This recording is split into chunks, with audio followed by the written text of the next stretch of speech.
Bana, Bwana Yesu asifiwe sana. Ni matumaini yangu watu wote tuko salama. Bana, leo tena kwenye Gospel Vibe bana, nilikuwa nataka nikushirikishe kitu kimoja. Bana, unajua ni kweli kwamba wewe ni mtu ambaye unapiga hatua nzuri na unaenda sehemu nyingi kwa mambo mengi unayofanya. Lakini nilikuwa nataka nikukumbushe kitu kimoja. Jifunze kuacha kumbukumbu nzuri kwenye kila kitu unachokifanya. Yaani kila unachokifanya jifunze kuacha kumbukumbu nzuri, kwa sababu kumbukumbu nzuri itakuletea faida na kukuwekea mazingira yako yanakaa vizuri. Kwa sababu gani?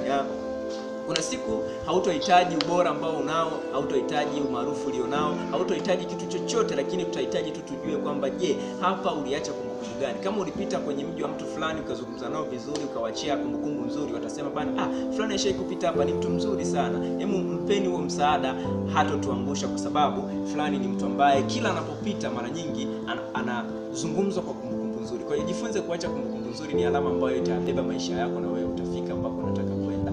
Niambie kwenye comment, umepita kwenye mazingira mangapi na umeacha kumbukumbu